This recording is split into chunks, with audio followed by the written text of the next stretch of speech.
ಕವಿತಾ ಸೆನನ್ ಅವರೇ, ನಿನ್ನೆಯ ಸಂದರ್ಭದಲ್ಲಿ ಆ ರಸ್ತೆಯ ಮುಖಾಂತರ ಹಾದು ಹೋಗುವಂಥ ಸಂದರ್ಭದಲ್ಲಿ ತಾವು ಗಮನಿಸಿಕೊಂಡಿರುವಂತಹ ಅಂಶಗಳು ನಿನ್ನೆ ಏನೆಲ್ಲ ನಡೆಯಿತು ಅಂತ ಹೇಳಿ ಸ್ಪೆಷಲ್ ಆಗಿ ಹೇಳೋದಾದ್ರೆ. ನಿನ್ನೆ ಒಂದು ಸರಿಸುಮಾರು ಒಂದು 3:25ರಿಂದ 3:15 ಸಮಯಕ್ಕೆ ಸಂಜೆ ಮಧ್ಯಾಹ್ನ ಅದೇ ಅಷ್ಟೊತ್ತಿಗೆ ನಾನು ಅದೇ ಜೈಲ್ ರೂಟಿಂದ ನಾನು ಹೋಗ್ತಾ ಇರಬೇಕಾದ್ರೆ ನನ್ನ ಕಾರಿನ ಎದುರುಗಡೆ ಒಂದು 2 ವೀಲರ್, ಅದಕ್ಕೆ ಯಾವುದೇ ನಂಬರ್ ಪ್ಲೇಟ್ ಇರಲಿಲ್ಲ. ಒಬ್ಬರು ಎದುರಿನವ ಏನು ಸವಾರಿದ್ದಾನೆ ಅವನು ಹೆಲ್ಮೆಟ್ ಹಾಕಿದ್ದಾನೆ, ಹಿಂದಿನವ ಹೆಲ್ಮೆಟ್ ಹಾಕಿರಲಿಲ್ಲ. ಸೊ ಅವನು ನಿಂತು ಒಂದೆರಡು ಪೊಟ್ಟಣವನ್ನು ನಮ್ಮ ರೋಡಿಂದ ಕಾಂಪೌಂಡ್ ಹಾಲ್ನ ಒಳಗಡೆ, ಅಷ್ಟು ಎತ್ತರ ಜೈಲಿದ್ದು, ಅಷ್ಟು ದೊಡ್ಡ ಕಾಂಪೌಂಡ್ ಹಾಲ್ ಇದೆ. ಸೊ ಅವನಿಗೆ ಕರೆಕ್ಟ್ ಪ್ರಾಕ್ಟೀಸ್ ಆಗಿದೆ. ಅಂದರೆ ಸ್ವಲ್ಪ ತಾಗಿದ್ರು ಅಲ್ಲಿ ಅವರು ಕರೆಂಟ್ ಇದ್ದು ಇದು ಹಾಕಿದ್ದಾರೆ, ಅದಕ್ಕೆ ತಂತಿ ಹಾಕಿದ್ದಾರೆ.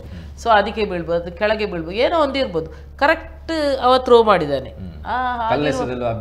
ಅಭ್ಯಾಸ ಇದೆ. ಯಾಕಂತ ಹೇಳಿದ್ರೆ ಅಭ್ಯಾಸ ಇದೆ ಅಂತ ಹೇಳಿದ್ರೆ ನನಗೆ ಇದು ಗೊತ್ತಿದೆ. ಯಾಕಂತ ಹೇಳಿದ್ರೆ 2017ರಲ್ಲಿ ನಾನು ಮೇಯರ್ ಆಗಿದ್ದಂಥ ಸಂದರ್ಭದಲ್ಲಿ ಇದೇ ರೀತಿ, ಅದು ಆವಾಗ 2:30 ಗಂಟೆಗೆ, ಇದು ನಿನ್ನೆ 3:30 ಗಂಟೆಗೆ, ಆ ಸಮಯದಲ್ಲಿ ಕೂಡ ಇದೇ ರೀತಿ ಪೊಟ್ಟಣವನ್ನು ಬಿಸಾಡಿದ್ದಾದ ಆ ಸಂದರ್ಭದಲ್ಲಿ ನಾನು ಅವನನ್ನು ಹಿಂಬಾಲಿಸಿಕೊಂಡು ಹೋಗಿ ಅವನನ್ನು ಹಿಡಿದು, ಇವನು ಕೈ ಸಹ ಹಿಡಿದು ಎಳೆಯುವಾಗ ಅವನು ನನ್ನನ್ನು ಕೈ ತಪ್ಪಿಸಿ ಓಡಿ ಆಗಿದೆ. ಇದು ಯಾವಾಗ 2017ನಲ್ಲಿ. ಸೊ ಆವಾಗ ನಾನು ಅದನ್ನು ಪೊಲೀಸ್ ಇಲಾಖೆ ಇರ್ಬೋದು ಅಥವಾ ಜೈಲಿನವರಿಗೆ ಆಗಿರ್ಬೋದು, ಜೈಲಿನ ಅಧಿಕಾರಿಗಳಿಗೆ ಏನಿರ್ಬೋದು, ಅವರಿಗೆ ನಾನು ಇದನ್ನು ಹೇಳುವಾಗ ಅವರು ಅದನ್ನೊಂದು ಗಾಳಿಗೆ ತೂರಿದೆ. ಅಂದರೆ ಯಾವುದೇ ರೆಕಾರ್ಡ್ಸ್ ಇಲ್ಲ, ಅಂದರೆ CC ಕ್ಯಾಮರಾ ಸಹ ಇರಲಿಲ್ಲ ಆಗ. ಸೊ ಈವನ್ ಫುಟೇಜ್ ಸಹ ಇರಲಿಲ್ಲ. ಸೊ ಹೇಳಿದ್ರು, ನಾನು ಅದನ್ನಲ್ಲೇ ಬಿಟ್ಟೆ. ಮತ್ತೆ ಅದಾಯ್ತು ಅಲ್ಲಿಗೆ. ಸೊ ನಿನ್ನೆ ಸಹ ಇದೇ ರೀತಿ ಆದಾಗ ನಾನು ಅವನನ್ನು ಸ್ವಲ್ಪ ಭಾಳಷ್ಟು ನಾನು ಸಹ ಅಂದರೆ ನಾನು ಕಾರಲ್ಲಿ ಇರೋದು, 2 ವೀಲರ್ನವರು ಅವನು ಇಲ್ಲಿಂದ ಅಷ್ಟು ಸ್ಮಾರ್ಟ್ ಆಗಿ ಬಿಸಾಡ್ಬೇಕಿದ್ರೆ ಅವನು ಎಕ್ಸ್ಪರ್ಟ್ ಆಗಿರ್ತಾನೆ. ಸೊ ಅವನು ಹೇಗೆ ತಪ್ಪಿಸ್ಕೊಳ್ಳೋದ್ರಲ್ಲಿ ಈಸಿ ನನಗೆ ಆರಾಮ್ಸೆ ಗೊತ್ತಿದೆ. ಯಾಕಂತ ಹೇಳಿದ್ರೆ ಈ ಹಿಂದೆ ಕೂಡ ನಾನು ಇದನ್ನೇ ಮಾಡುವಾಗ ಅವನು ಯಾವ ರೀತಿ ತಪ್ಪಿಸಿಕೊಂಡಿದ್ದ ಅಂತ ನನಗೆ ಗೊತ್ತಿತ್ತು. ಆದರೂ ಕೂಡ ನಾನು ಹಿಂಬಾಲಿಸಿಕೊಂಡು ಹೋದೆ ಸಿಗ್ತದ ನೋಡುವ ಅಂತೇಳಿ. ಬಟ್ ಅವನು 2 ವೀಲರಲ್ಲಿ ಇರೋದ್ರಿಂದ ಅವನು ಓಣಿಯಲ್ಲಿ ಎಲ್ಲೋ ತಪ್ಪಿಸ್ಕೊಂಡು ಹೋಗಾಯಿತು.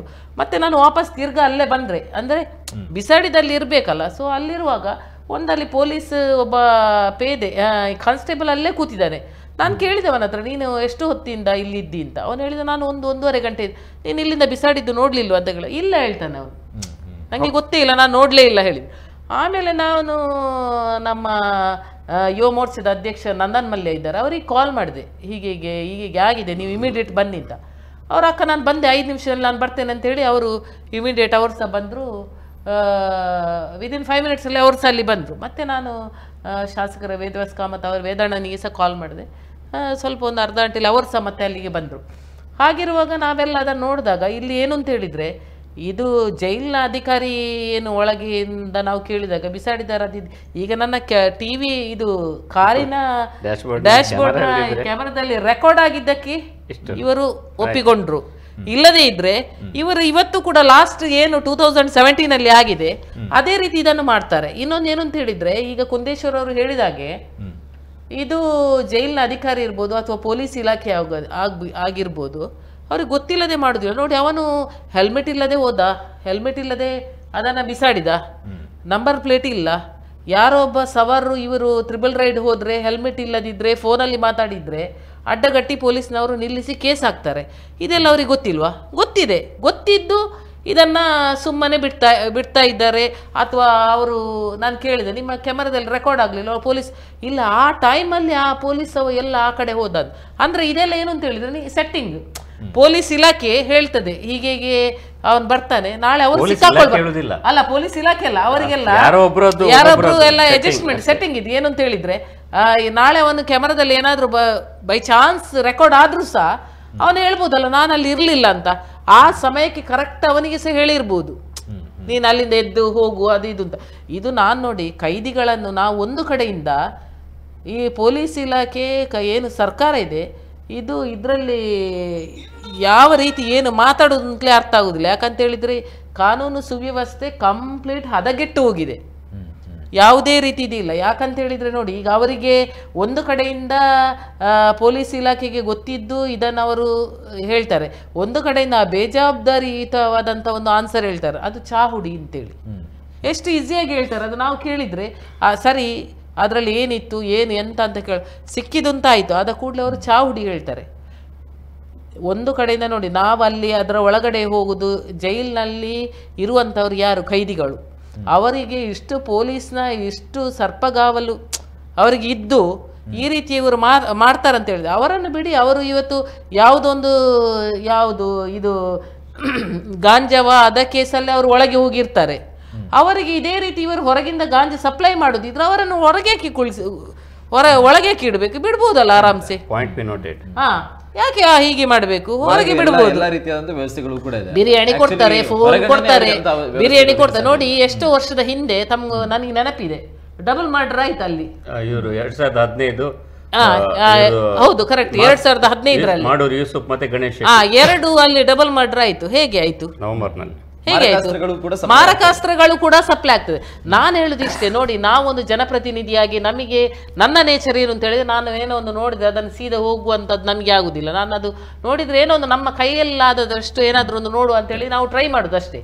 ಬಟ್ ಇದನ್ನು ನಾವು ಕೂತ್ಕೊಳ್ಳಿಕ್ಕಲ್ಲ, ಇದನ್ನು ಸರ್ಕಾರ ಏನು ಇದರ ಬಗ್ಗೆ ಕ್ರಮ ಕೈಗೊಳ್ಬೇಕು. ಈಗ ನೀವು ಈಗಾಗಲೇ ಹೇಳಿದ್ರಿ, ಪರಮೇಶ್ವರ್ ಅವರು ಈ ರೀತಿ ಹೋಮ್ ಮಿನಿಸ್ಟರ್ ಬೇಜವಾಬ್ದಾರಿ, ಅವರಿಗೆ ನಿಜವಾಗಿ ಏನು ಅಂತ ಪುಣ್ಯಕ್ಕೆ ಆ ಮನುಷ್ಯ ಅಷ್ಟು ಹೇಳಿದ್ದು ಪುಣ್ಯ, ಇಲ್ಲದಿದ್ರೆ ಹೌದಾ ನೋಡ್ತೇನೆ ನಾನು, ಗೊತ್ತಿಲ್ಲಲ್ಲ, ನಾನು ನೋಡ್ಬೇಕು, ಆ ರೀತಿ ಹೇಳ್ತಾ ಇದ್ರು. ಅಟ್ಲೀಸ್ಟ್ ಅಲ್ಲ, ಹಾಗೆ ಹೇಳಿದ್ರೆ ಹೋಮ್ ಮಿನಿಸ್ಟರ್ ಕೆಲಸ ಮಾಡ್ಲಿಕ್ಕೆ ಏನಾದ್ರೂ ಹೌದಾ ಇಷ್ಟ ಆಗಿದೆ ಅದಾಗಿದೆ ಅಂತ ಹೇಳಿದ್ರೆ ನಾಳೆ ಸಿಕ್ಕಿ ಬೀಳ್ತಾರೆ, ಮತ್ತೆ ಅವ್ರ ಪೋಸ್ಟ್ ಹೋಗ್ತದೆ. ನೀವು ಅವ್ರ ಪೋಸ್ಟ್ ಹೋಗ್ಬೇಕಂತ ಕಾಯ್ತಾ ಇದ್ರೆ ಕಾಣಿಸ್ತದೆ.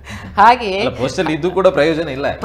ಅದೇ ಅಂತವರೆಲ್ಲ ಯಾಕೆ ಪೋಸ್ಟ್ ಅಲ್ಲಿ ಇದ್ದಾರೆ ಅಂತ ಗೊತ್ತಿಲ್ಲ. ಆದ್ರೆ ಅದು ಏನೇ ಇಲ್ಲ ಏನ್ ಪ್ರಯೋಜನ ಅಲ್ಲ, ಅದು ಏನೇ ಇಲ್ಲ. ಶಿಶಿನವ್ರು ನಾನು ಏನ್ ಹೇಳುದು ಅಂತ ಹೇಳಿದ್ರೆ, ನಾನು ಎಷ್ಟೇ ಹೇಳುದು ನೋಡಿ, ಗಾಂಜಾ ಅಲ್ಲ ಜಿತೇಂದ್ರ ಅವರು, ನಾನು ಹೇಳುವಂಥದ್ದು ಜೈಲಿನಲ್ಲಿ ಇರುವಂತ ಖೈದಿಗಳು ಗಾಂಜಾ ಎಲ್ಲ ಸಪ್ಲೈ ಆಗ್ತದೆ.